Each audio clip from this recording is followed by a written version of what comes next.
My neighbor has a Cats 2024 political sign. That's like the worst one I've heard. At least you have a sense of humor. Yeah. Yeah. You know, there's no house cats in the Bible, Oh, really? but there are dogs. Dogs don't play a real big role in the Bible. Mm-hmm. I'm even trying to think of dogs in the Bible. Well, the one that comes to mind is that when Jezebel gets thrown out the window and splats on the street, the dogs come and lick up her blood. So Okay. I think we're done.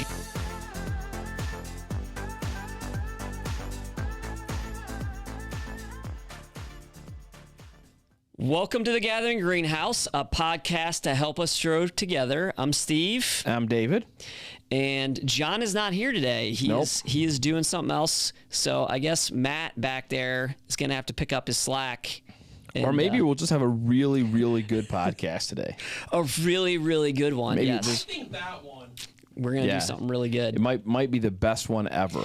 It could be. Maybe. But we both have repping our teams. We're repping our teams. Hey, even though this is like probably like, I don't know, 1920s logo. I like it. Yeah. I mean, it's a Cooperstown collection. Is what it says. So I don't know exactly what that means. All right. So speaking of Cooperstown. Yeah. Who's the one Cleveland Indian player that's not in the Hall of Fame that should be? Is it that pitcher? I don't know. Oh, I think he is. What they used to have. That pitcher. Yeah. I don't know. I'm not a big like history person when it comes to sports.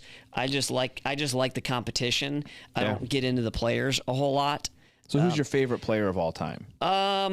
Favorite, I loved when like Manny Ramirez was in Cleveland because he was really fun to watch. But I really also like Omar Vizquel. Yep. I mean, he was a great player and he was a kind of a mainstay. I mean, he was a Golden Glove or in Golden Glove contention for a long time. Right. So he was great. And you had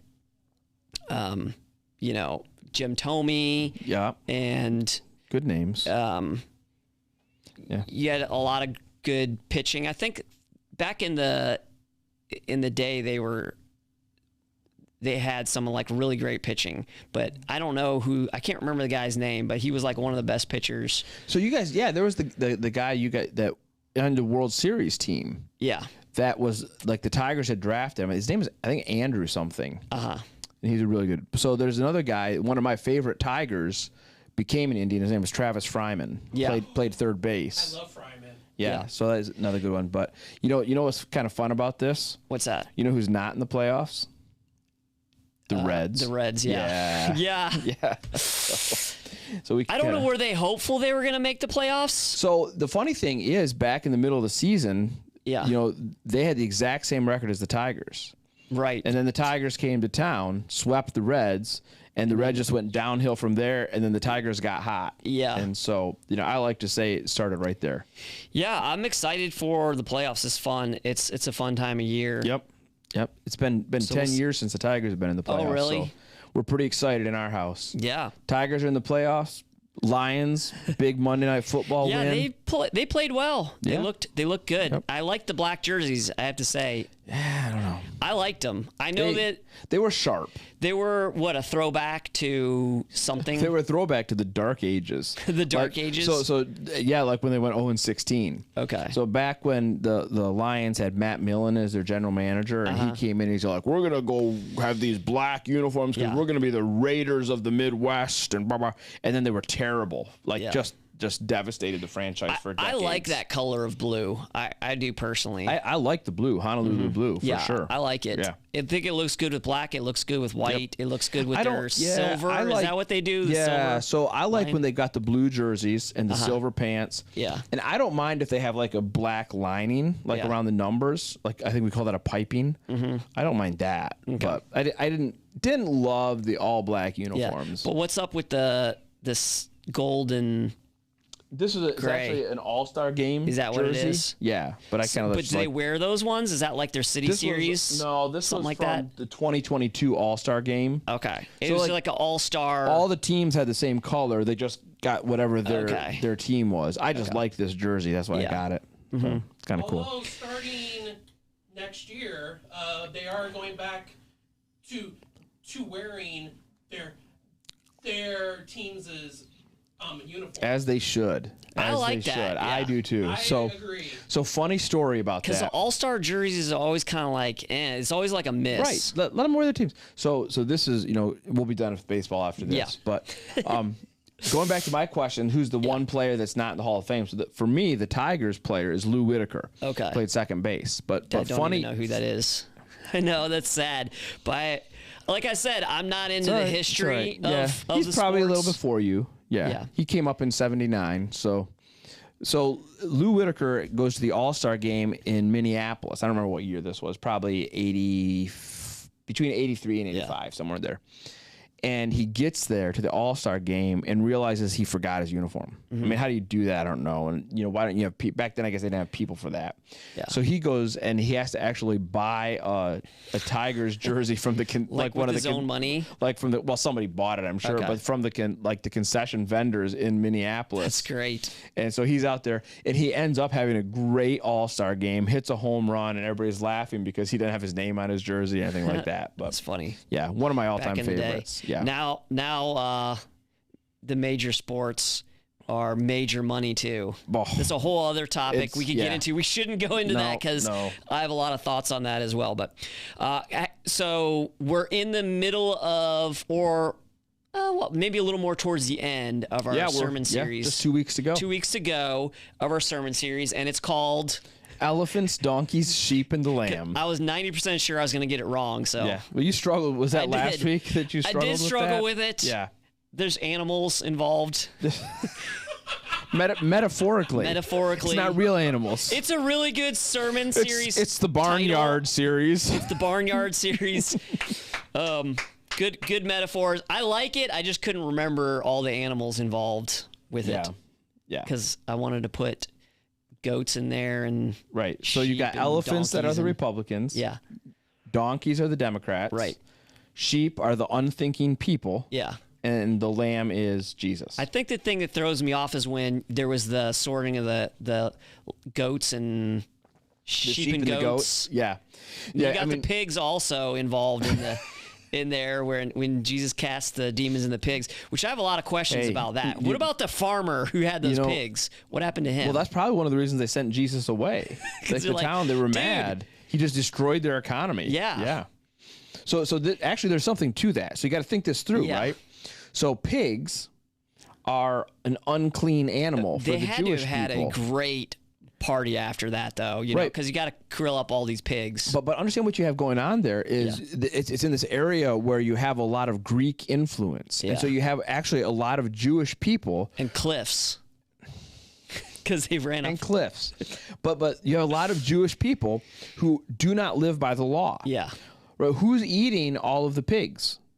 yeah. Because the pigs are good unclean. point. So this is important. Yeah. So Jesus is actually coming to this area in How Palestine. good pigs are. Well, They're I wonderful. agree. Bacon is wonderful, but he's going to these people who have rejected God and His law, Yeah, and they're living to the Greek influence. That's one of the reasons they reject him. But there's it's kind of this ironic thing of the pigs are a symbol that you've rejected God and His law, right? And so Jesus casts the demons into your false idol, yeah. and then the demons kind of destroy the false idol, and everybody's mad. So it's kind of it's a cool picture. It is. So didn't think we I would would talk love. about that. I would love a backstory though. I would love a backstory with it of like hearing like what the farmers and the town folk had to say after Jesus Like left. afterward? Afterwards, what was the storyline? Because small town, you got people talking. Like what was the? Don't you think they're like running down the cliffs to like salvage whatever meat Oh, they can before it absolutely. goes Would bad? you? Why would you not do Yes. that? I mean, but we didn't get. All we know, it's a cliff. Like, did they go into water? Or I couldn't remember. I can't remember that part. Was it? Because So I'm I picturing. think so, but maybe there's rocks at the bottom of it, and they dashed against the rocks. You're gonna figure out how to get down there and get those pigs because you're Yeah. gonna have a pig roast. Right, and maybe some of the fish are eating the pigs and Get all of it. crazy. Yeah. All right. Anyway, off topic here. So I have a couple questions for you right. about the sermon on Sunday, and my first one here is more of like the bigger topic, which is we're in a political season, so we're talking about political things. Yeah. But what would you say to someone who says,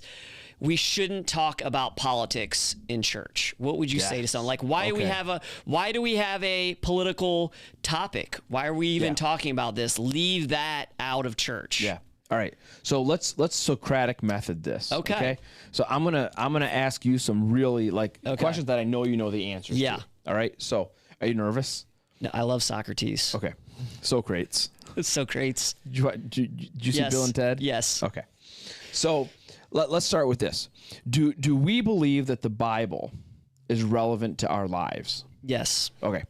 And do we believe the Bible is relevant to all of our lives? Yes. Okay. And do we believe that following Jesus means that we follow him with all of our lives? Yes.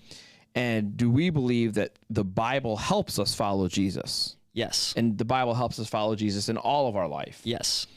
So if we are going to be faithful to teaching the Bible, then we should teach the Bible for all of our lives. Yeah. For every aspect of our lives. Because we want to surrender every aspect of our life to Jesus. Yeah. Right? Okay. So is politics a part of life? Yes. And, is it actually in this season a pretty significant part of life? It is. That would be my argument. It's relevant, so we're going to talk about it. Right. If it's something that's relevant to our culture, especially now, but it's relevant of how do we deal with this topic that has gotten out of hand. I think the majority of people would say politics today is out of hand. Yep. Yeah. So, we think the Bible has really practical stuff to say about marriage. Yeah. So we teach about that sometimes.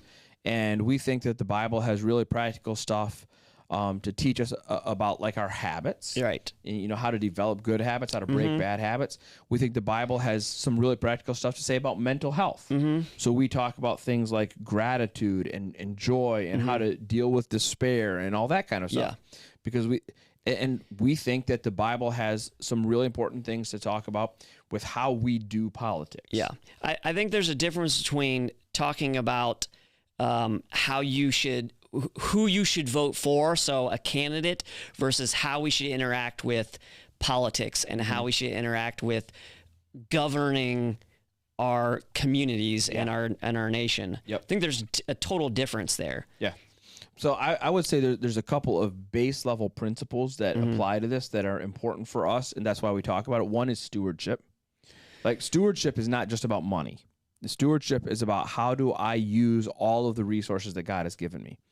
And for us as Americans living in 2024, one of the things that God has given us is the ability to self-govern. Yeah. Because, for whatever reason, he decided to allow us to live in this land at this time where we can vote for our leaders. And not everybody in world history has had that. But that's a privilege we have. It's a resource that we have. And so we ought to use it. Yeah. And so that's what we want to talk about. Secondly, there's this question of relationship, right? Because politics seems to be this big wedge force that drives people apart. That's antithetical to Jesus' way. Right. And so we want to talk about stewardship, how to use the resources God's given you. And we want to talk about relationships, how to keep politics from being a wedge that drives you apart. Okay. Well, I had someone ask me a question on Sunday, and I was kind of thinking about it a little bit because I knew the answer to it and it was very obvious to me, but I was thinking, well, there's a couple things at play of maybe why they asked this, but they said, is David going to tell me who to vote for in this series? And to me, it was obviously, no, David is not going to tell you who to vote for. He has never been that type of person. We have never been that type of church. But I was wondering if that came off the back of you took a very hard stance on the legislation that was out about abortion. And you actually said how a Christian should vote in this time. So I was wondering, were they taking that and saying, well, since we're doing a political series, right, which honestly, I don't think it's a political series. It's a series on the Bible that relates to the political climate that we're in right now. But maybe they were thinking that because we took a stance on this one political issue that we believe has, moral implications for our whole country, and saying, well, okay, now there's a political election coming up. Is David going to tell me who to vote for? Yeah. So to be fair, I don't think I ever on a Sunday morning in a sermon told people how to vote even on that issue. Yeah. What I did say was always vote against Baal. Yeah. Right? Always vote against child sacrifice. And then I relayed that to abortion. And the point was, abortion I mean, people don't like when you say be a one issue voter. Yeah. If there's a one issue out there, I think, the wholesale slaughter of children should be a one issue vote. And so I'm not ashamed to say that holds a lot of sway in how I vote. Is and in this election that it's a little more difficult because you have two presidential candidates who are neither are pro-life anymore. Yeah. And so that really, but we'll talk about that at a deep dive on October 9th. Okay. But we did. But again, that was because Ohio had an issue on the ballot. Yeah. And I think, again, that's a part of life. And we ought to talk about how do we deal with this. This is, to me, murder is a black and white issue. Yeah. And for me, abortion is murder. And maybe this is going to get us throttled, me saying this. Yeah. Right? I don't know. But it's pretty straightforward for me that if the child is alive in the womb, if it's a live being, you can't kill it. Yeah. Right? Because that's murder. So how do we know if the child is alive? Yeah. And, I know some people argue from conception on, and me probably personally, I would say I think life begins at conception. I think that's a hard argument to make. And so I would say the place I can make the argument is brain activity, heartbeat, ability to move and respond to external stimuli. Right. All of those are signs of life. And all of those are happening in utero long before the child is delivered. Yeah. So, yeah. I agree with you. And where are the rights of that child as well? I'm sure they would want to live if they had it. If they had a choice in it, I'm sure. So I'm in agreement. Yeah. So, but to go back to your question, am I ever going to say this is who you should vote for? No. And you're right. Of course I'm not, because that's a little bit different. Largely because it's not like we have one candidate who's out there like saying, well, this candidate is clearly the Christian, the Christ follower, that kind of thing. We don't have that. We have two candidates who are, I would argue, neither would appear to be Christians. Neither would appear to be too concerned about what God has to say. And so I think it's a pretty nuanced choice this time around. Yeah. But we'll talk about that also. What's interesting 9th. is this time around versus his first time, and maybe a little bit in the second time, is that I hear more people saying those type of things. And I think people are catching wind to he's not this Christian that he claimed to be. No. And I mean, if you listen to what he was saying, even in 2016, he was talking nice and whatnot and trying to do religious speak. But even in 2016, it was clear that he didn't understand the gospel. He did not understand the gospel. He does not have a working understanding of it. He doesn't live it out, which is the most important part of saying you're a Christian, right? Is living it. And let's be clear, it's okay for us to have presidents who aren't Christians. We're okay with that. And, and it's okay to vote for people who aren't Christians. That's okay too. And sometimes God can use really wicked people to do his work, as he has throughout history. Nebuchadnezzar, Cyrus, go on down the list. Yep. So, Okay. So this next question is along the lines of something that I really took out of the sermon on Sunday, something that I had known about it, read about it, but never kind of like put those two pieces together, because I don't ever think I thought about them back to back and like, wait a second, all these people were together. But so you talked about Matthew the tax collector and you talked about Simon the zealot. Okay. Two extremes. You have a tax collector who was essentially a traitor to his own people, working for the Roman government, unfairly taking and profiting from his own people. And then you have a zealot who was actively trying to remove and overthrow this oppressive government that was controlling the Jewish people. So you have two extremes, right?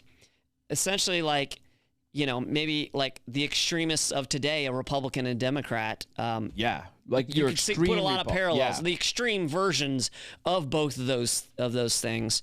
But you have both those people who were part of Jesus' inner circle, not just people he associated with. They were very involved and in living life with him, right?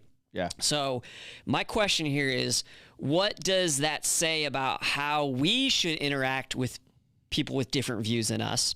And then what does that say about how the church today should deal with people who disagree with one another. Yeah, good. So let's look at this from two different sides. Yeah. Let's start with your question about how do we interact with each other? Because obviously you had two people who had very different viewpoints who were united in mission behind Jesus, right? And who probably both ended up experiencing martyrdom for Jesus, and were obviously able to get along. Right. Well, we know that the tax collector had a major life change. I don't remember much about Simon. If he, had a life change and said, I'm not going to overthrow the government, I'm going to follow Jesus. Let's come back to that because that's the second piece I want to talk about is how they changed. Right. But I would say this. I'm going to guess that at some point, Matthew and Simon, more than once, sat down and exchanged perspectives. Yeah. Right? And talked that through. But I think the big point is this. If you have one political idea and I have a different political idea, it's okay for us to still be active in each other's lives and to share each other's lives and to worship God together and even be in a small group together. Yeah. We have to learn how to do that. And we'll talk actually. Would you even go to the extreme to say it's actually good for us to do that? Yeah. Okay. Yeah. Because that's a little bit of what this upcoming Sunday sermon is about. A little bit about how we do that. But I would say that it's actually really important that you have people in your life who have different perspectives than you. And that you learn how to have those conversations without canceling each other. I think that's really important. But the other thing that you alluded to, which I think is really helpful for us, is to think about how extreme these two guys were. Yeah. And then where they ended up. So just to understand how extreme Matthew was, the way tax collectors worked then is that a tax collector was given a number from Rome. You have to raise this much money and give it to us. But then he was given the power of the Roman army to go get that money. Yeah. But he could go to people and say, you owe me X amount. Right. And he could name his number. He wants to it. Yeah. So he could take, say Rome said, hey, you got to give us 5,000 shekels. Yeah. He could, collect 15,000. Whatever. I mean, there's another guy in the Bible, Zacchaeus, who is also a tax collector. Right. He was a wee little man. Yeah, he was. And a wee little man was sycamore tree. So, So that's where Matthew is. He's like a corrupt person. He's a part of what people would call today the deep state, right? He's that guy. And then on the other hand, you got the zealot. He is literally willing to kill, to destroy. He's the January 6th guy. Okay. So this is what we've got. We've got deep state and January 6th. You can't have guys more opposite. See, I would flip those two though. Why is that? Because I think, the one guy felt like he was working for the good of the country, like America, American flags, I see him, the zealot, more being all about the Americas. Yeah, but that's January 6th. Right? Is that okay? Well, then we're saying the same thing. He's the guy. Yeah, he's the guy storming the Capitol. Okay. Yeah. Okay. And so then but then I think that the thing for us to recognize is that as Simon ended up devoting himself to the spread of the gospel. Yeah. Right? Not to the violent overthrow of Rome. He devoted himself to bringing the gospel to the Roman Empire. Yeah. And Matthew devoted himself to the mission of Jesus. Right. Instead of the mission of prosperity and wealth and all of that. And so the picture there is that Jesus actually changed them. And I think for us, the idea here is if you find yourself on one of the political extremes, that's not where people who are being changed by Jesus land. Right? If you're on a political extreme, you need to let Jesus do some work. Yeah, that's a really powerful statement. Yeah. Maybe people can get mad about that, the 4 people that watch this. But. I mean, I feel like sometimes in order to deal with the realities you have to deal with, you have to be able to hear and interact with difficult things to hear. Right. Yeah. I mean, so we should all be open to change in our own lives. Yeah. And what I'm not saying is that everybody should be right in the middle. Yeah. This is not a both sidesism. Right. I firmly believe that one side is probably more right than the other. Yeah. By right, I mean correct, not right. Yeah, right. right. But I do believe that one side is probably more aligned with Scripture and morality and that than the other side is. But I also have to be willing to say I see the extremism on my side, and I see some things on the other side that are helpful and good, and that I should probably lean towards a little bit. Okay. So. All right. So then, All right. So did you also think you answered the second part of that? Like, how should our churches interact with that, having two different viewpoints in the church world? Yeah, I think that's where it's important for us to not be churches that take sides. Yeah. Right? And not be on political issues. And here's where you got to understand the hierarchy of issues, right? There are moral issues. Like abortion's a moral issue. I think the some elements of the transgender stuff, especially the, some of the treatments on kids, I think that's a moral issue. I think that's where churches are right to say, hey, this is where we're at. But on things like economics, some pieces of immigration, education, these are places where there's actually two sides, that both sides have some truth. Yeah. And we need to try to work together on those to say, let's see if we can land in a place where we can focus on what we agree about. Yeah. And what would you say as far as our church? What would we say about disagreement with one another? We think it's good. Yeah. Yeah. And why is it good? Because that's how we grow. Yeah. If you don't have anybody in your life who disagrees with you, it's because you're not a teachable person. How about that? I think I would agree. I mean, we all need someone who is in our lives that we can go to and say, you're wrong. Yeah. If nobody ever says you're wrong or disagrees with you, ask yourself what kind of a person you are, because all the people in your life do disagree with you, but they're not willing to tell you. Yeah. And what does that say? Yes. So if I come to you and I go, by the way, you should know, I'm not talking to Steve on that. Right. Steve's easy to disagree with. Sometimes. So if I come to you and say, hey, the Bible said, it's a minor issue, not a major issue, but I come to you and say, hey, I believe that, that we are predestined. God has predestined us to live a certain lifestyle, and we are selected by Him to do. Like, I'm passionate about, like, there's no free will at all. Yeah. What might you say to someone like that? I would say you are in the cage stage of being young, restless, and reformed, and don't worry, it's just a phase. You'll get out of it. No, I would say to that person, hey, you're welcome here. Yeah. But understand that people are going to disagree with you, and that's okay. Yeah. And you're never going to hear me teach that. Yeah. Because that's a pretty extreme rendering of a secondary doctrine, right? And I know that the people who have that view say, it's not a secondary document, this is salvation, and it really isn't. It's a part of soteriology, but it's not the core of it. So we would say, hey, you're welcome here. We're glad you have that. Feel free to talk to people about it. But, listen, learn, leave room for disagreement, and don't expect us to, preach that way. And I would also say to that person, you're probably going to hear things from me that make you think I disagree with you. Yeah. And you should be okay with that. Yeah. But, I mean, the reality is there's both views in the Bible. And there's actually quite a bit written on both sides of that argument. Yeah. So how do you deal with something where there's both sides of maybe an argument in there? You learn to hold things in tension. Yeah. Where you say, hey, look, that issue specifically. Yeah. Look, yes, God is in control. God is fully in control. He's never surprised by anything. There's never anything that happens outside of His will and His decree, right? Yeah. And at the very same time, I make choices every day, and I have to deal with the consequences of those choices, and I'm responsible for those choices. Yeah. Both are true. And the reason I can't necessarily reconcile how both can be true is because I'm human and my mind is flawed, but God perfectly understands how both are true. And maybe someday we'll understand that, and maybe we won't.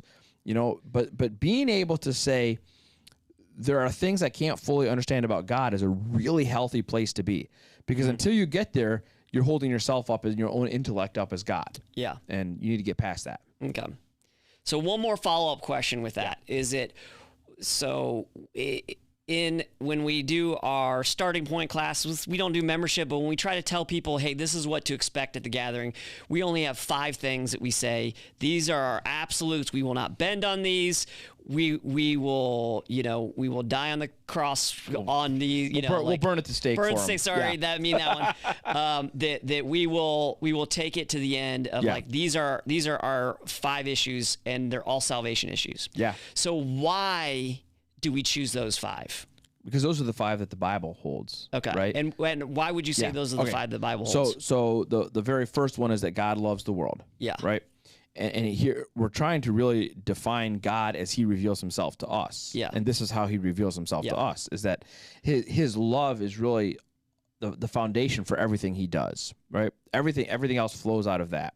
John even says God is love. John 3:16, God so loved the world. So God loves everybody. So number 2 is we trust the Bible. And this is important for us that this is the second one, because how else do we know stuff?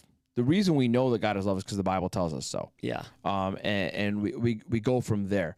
We trust the Bible, and I'm not going to go into all the details as to why the Bible is trustworthy, but the Bible tells us to trust the Bible. Yeah. 2 Timothy 3:16, right? The way that you become fully equipped to be the person God created you to be is by paying attention to the inspired Word of God, which is profitable for doctrine, correction, reproof, instruction, and righteousness. Number 3 is that nobody is perfect. And this is just because that's, again, the Bible is very clear. All have sinned. All have fallen short of the glory of God. We cannot get to the place of reconciliation with God until we realize why we're apart from Him. I think there's so many life lessons in that one statement right there. Good. Yeah. So that's really important. Yeah. And then only Jesus saves us. And again, here, because the Bible is clear. We can't save ourselves. There's none who are righteous, no, not one. And Jesus Himself says, I am the only way to the Father. And so only Jesus can save us. And then number 5, how does that all play out? Yeah. What is the mission that we are called to? And it is to love the world. Yeah. Right? Jesus is asked, what's the greatest command? Greatest command is love God. What's the second? Love your neighbor as yourself. Right before He died, He says to His disciples, I have a new command for you, love one another. So whenever Jesus is asked to distill down for us the purpose of our lives, why are we here on earth? The way He distills that down for us is love the people around you. Yeah. And so we say this is critical to who we are and what our mission is. So. Great. Well, yeah, that's a good way to put it. So next question is, the big takeaway from your message on Sunday, or one of them, was to do as much good with your vote as possible, right? Yep. Use your vote to do as much good as possible for as many people as possible. As many people as possible. So how do you practically do that? Like, how do you weigh the most good? Yeah, I think simply, you have to get past the point of saying, I'm voting for my own benefit. Yeah. I think this is what we are. We have this tendency to think through is, how is this going to impact me? Well, right? you use the example of, like, don't vote who's going to do the best with your 401k or something to those extents. Yeah. And there's nothing wrong with voting for someone whose policies are good for your 401k. Yeah. But that shouldn't be the driver. Right. It should but that's be, a good example. Yeah. Like, because if it's good for my 401k, but it makes my neighbor be unable to buy bread, that's a problem. And so I need to look at a more holistic picture and say, what is going to be good for the most people. Now, the reality is, on most political issues, they're good for some people and bad for other people. Yeah. Right. And what I'm not saying here is eat the rich, take down the few, billionaires for the good of everybody else. That's not what we're saying. We're saying look for the people who want to do good for people. Yeah. That are not making an enemy of people, who are just saying, how do we do the best thing?